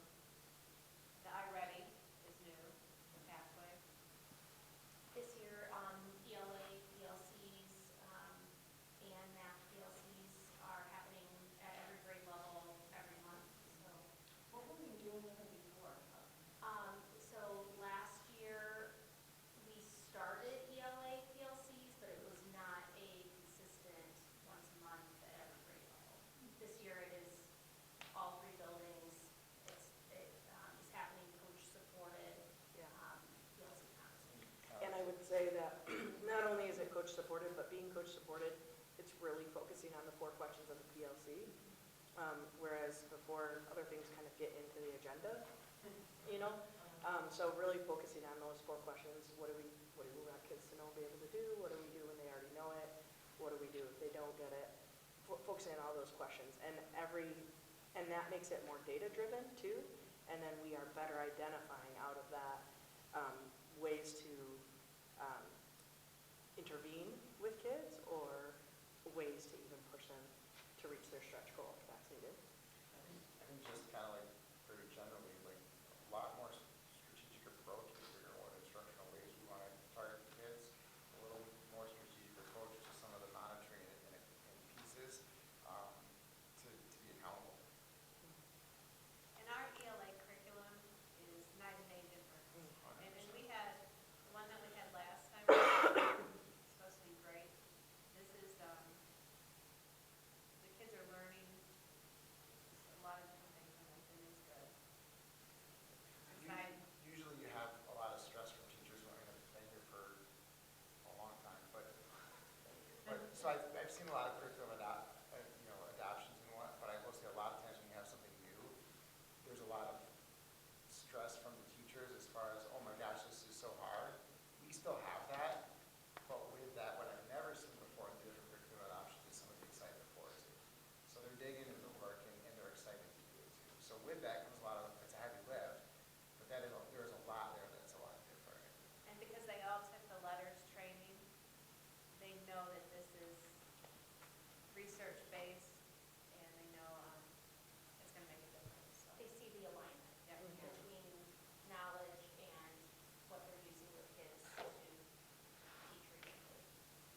similar focus on vocabulary, but I think now with the reinvigorated kind of department chair meetings, so to help plan out some of our PLCs to really focus on reading, I think that will help more. But I would say most of it's new. Nice, that's going on. Yeah. High school, Nate, your stuff, I have a lot of questions. I'm excited about Khan Academy. I love Khan Academy. I used it to get through my calculus classes for my bachelor's degree. So even grown-ups can use Khan Academy.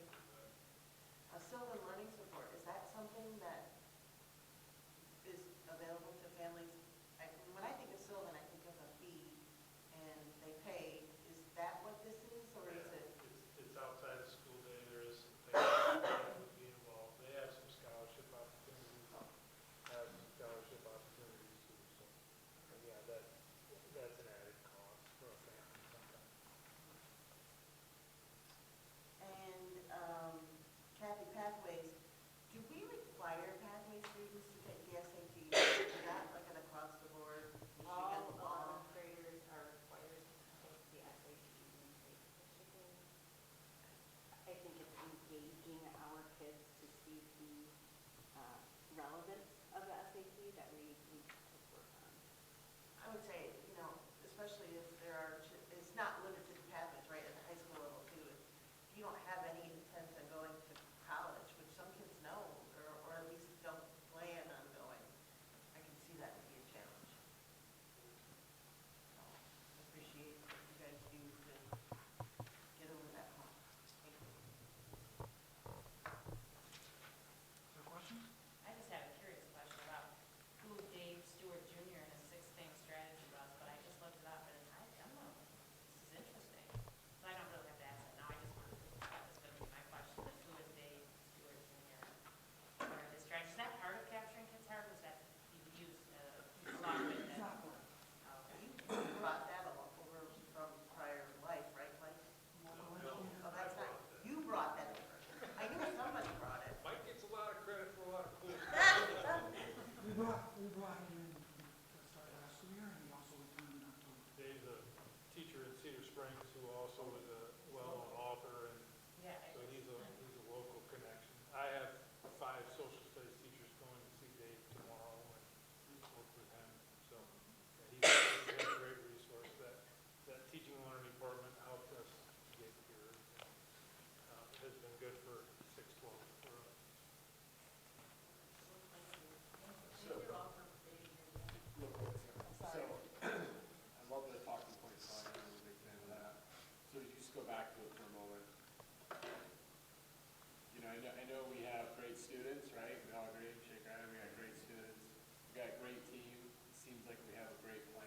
There's a lot of details up there, some of which I follow more than others, but it seems as though it's very engaging, interactive, collaborative. There's a lot of people working together, which I think is fantastic.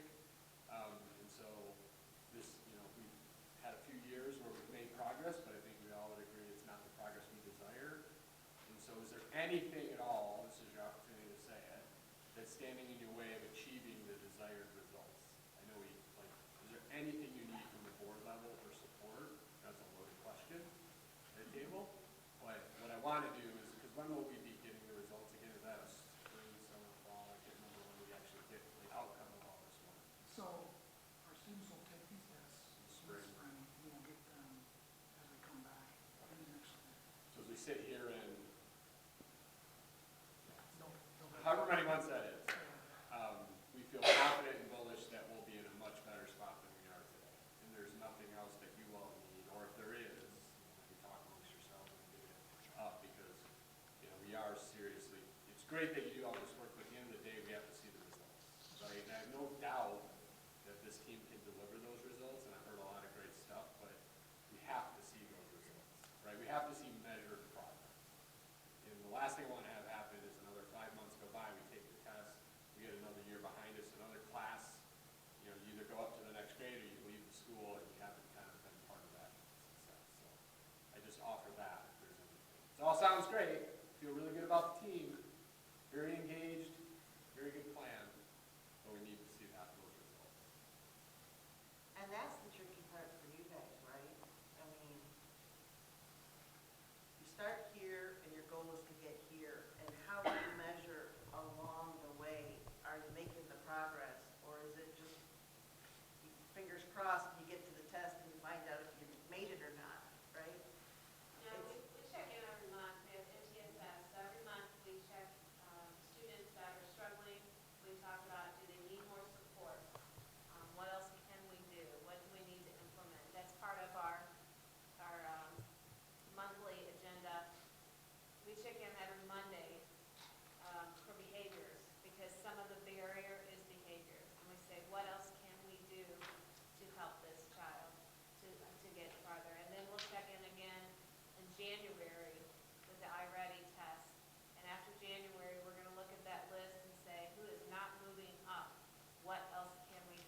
And I would say that, I mean, we gave you kind of the highlight, but, I mean, also, if you're opening the floodgates, we have all sorts of requests.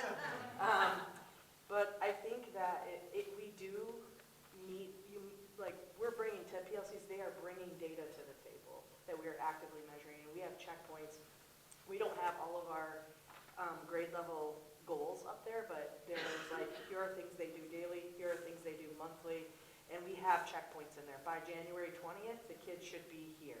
So we have certain checkpoints within there to get to that final point, because if at January 20th we're not there, then we're asking ourselves, what do we need with kids? That ends in a process where if they're not making progress, then what's going on? Are we going to an evaluation? Is there a 504 that's needed? So that's all laid out in the process, but it's a pretty detailed process to try to make sure that kids don't fall through the cracks and that we're making the progress we need to make. I think sometimes the thing that's, talked a little about pathways with the success stories, and I think sometimes what's not captured in some of the data points too are those success stories that we have with both families and kids, because they come to us with a lot of different needs. And some of our biggest areas of growth are having a child ready to learn. And that's not captured necessarily in the data point, however, that will transfer into the academic data the next year possibly. So I think sometimes too that it's that understanding that, that students' needs at that time might not necessarily be, achieving grade level piece. It might be getting them in that place where they can be ready to learn, ready to make the right choices and to be successful. And then also maybe even equipping the family with some of the supports they need to be successful as parents and be part of our community too. That data is not necessarily captured, but it is impacting that kid's life long term.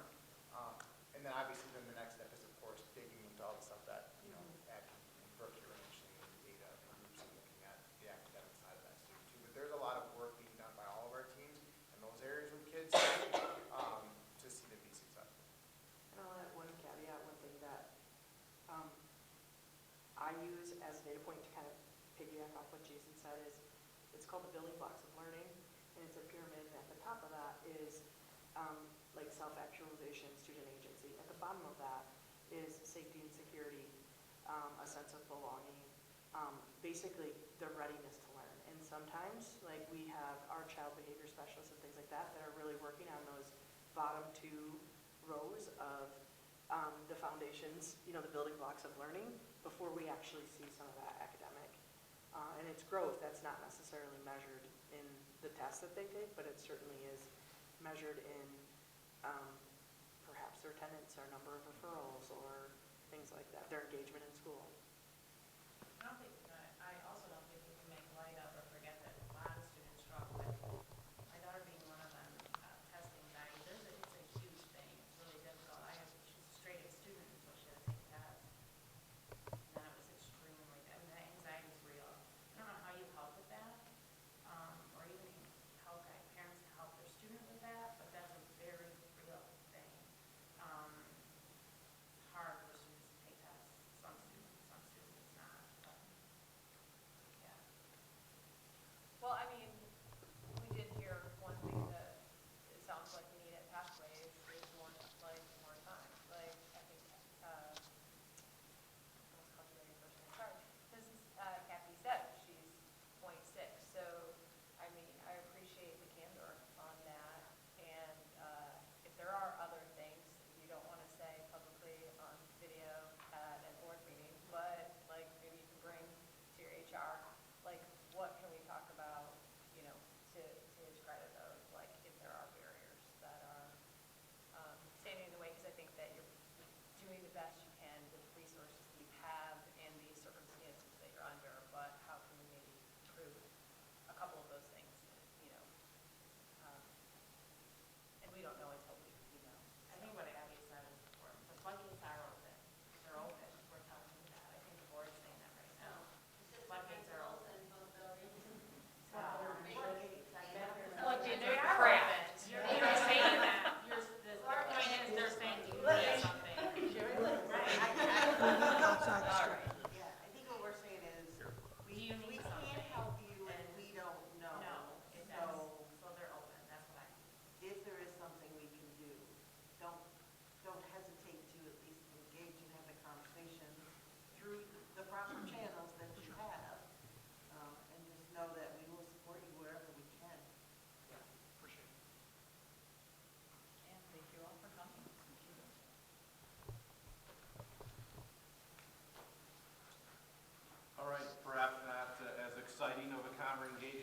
By the way, folks, I know it was a long day for our administrative team. A deep appreciation on days like today where we have a full day of PD, and then tomorrow full day of PD.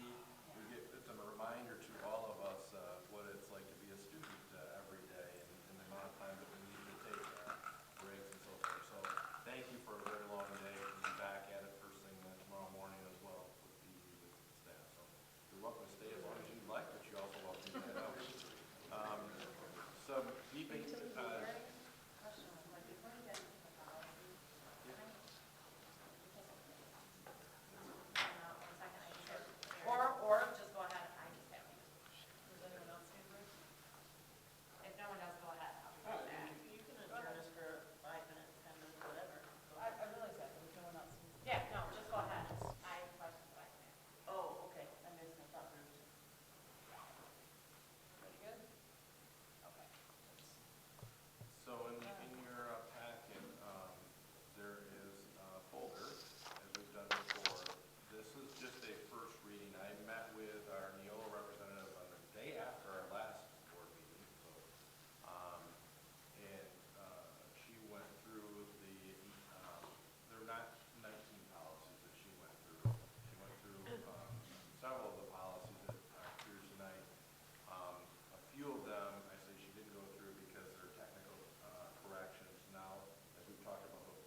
say that, and also, I think there needs to be an appreciation, acknowledgement that while the attorney said you don't have to, you know, take some time to do this right, but have it ready for the next school year, that's great, but we are under a tight time. We're already past We're that, under, right? no, we're not past it by any means, but we know that the board will be, we have expedited the timeline this year in light of some conversations last year about the fact that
go through like the school improvement process, which then goes through the district school improvement process, and then comes here to the Board of Education for approval.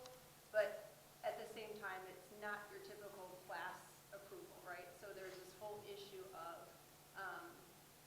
was a Title IX violation occurring? Yes. How do we fix it? You know, and the process of why the Title IX violation occurred, like that's the sensitive part of the conversation. And that's the part where I think that part needs a little bit more sensitivity, I would say.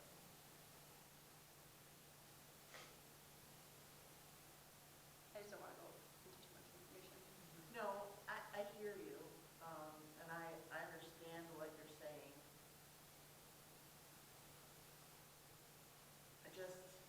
I feel like there's other, I have a little bit of a level of discomfort that because of the background, certain things won't get considered that need to be considered. And I mean, I'm just speaking for myself. Based on the report that came out, Yes, based on the report, based on information that we just know. Whether it came from the report, whether it came from contact from other people. Maybe you and I can have a conversation on the areas that I'm uncomfortable about, and maybe you can help me get more comfortable. Right now, it doesn't feel to me like somebody go off and come back with a proposal is the right approach.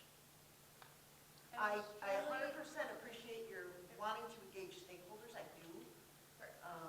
And So, that's very important to me, yeah, extremely important. yep. I would say either having like a, I think one possible solution is if like you all as a board want to have a conversation about it, and then like without all of us, where you can talk freely, and then say, these are like as a board, things that you want to have happen or talked about or whatever, and those get communicated to whomever is the head of our committee by Aaron or you or whoever is the spokesperson. I think that might be the best way to go. And then I think through her communication would be, I don't know if that's the secretary or how that works, but like whomever is normally the mouthpiece to the board, you know what I mean? Like that would be the communication process too, to make sure that those concerns are handled, you know, so that you can feel comfortable that they are being addressed. So would it be fair to just say, it sounds like if you and Jerry had put that on paper, like in an email of, this is how we foresee an opportunity for our committee to be created, here's where board can have impact or updates or whatnot, that way, I just think that you can't unknow the things in your mind, and it's really hard to be a impartial part of a committee if you have privileged knowledge and as well as public knowledge and be a productive member of that committee. I hear what you're saying. I just don't think that us knowing what went wrong stops us from knowing what needs to go right. I mean, I don't think anybody's going to go in there and name names or target or share, but we all know what the parameters of the end result needs to fall within. So if she, We have if they, options going forward, so Kind of limited. we're very limited, we're picking one of those Right. options So it's either going we- forward. Right. Whatever it is, and that's going to be what it is. Right. No, Right, and really, all of those options are fine. Some are more fine than others.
just wanted to say how much I appreciate what you do and how much I empathize for your families. But thank you very much for working with you.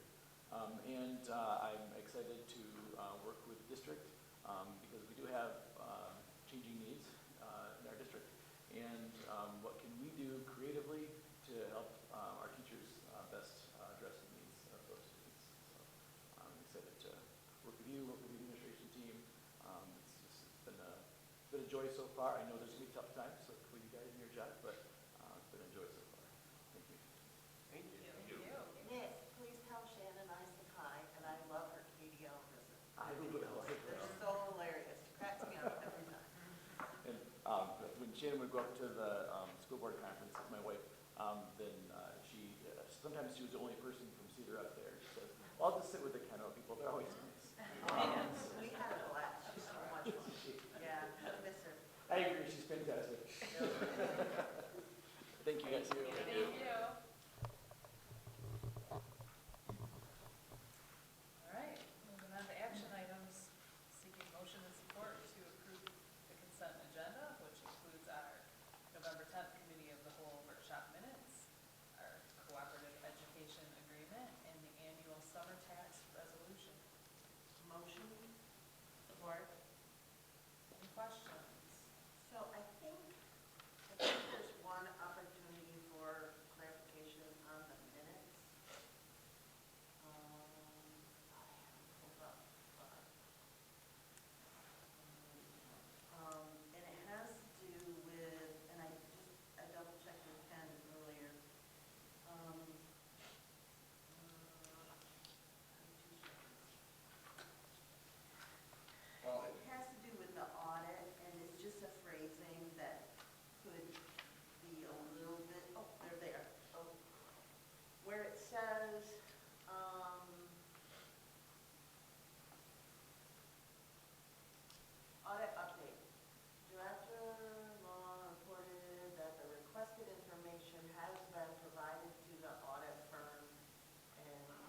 approved it, and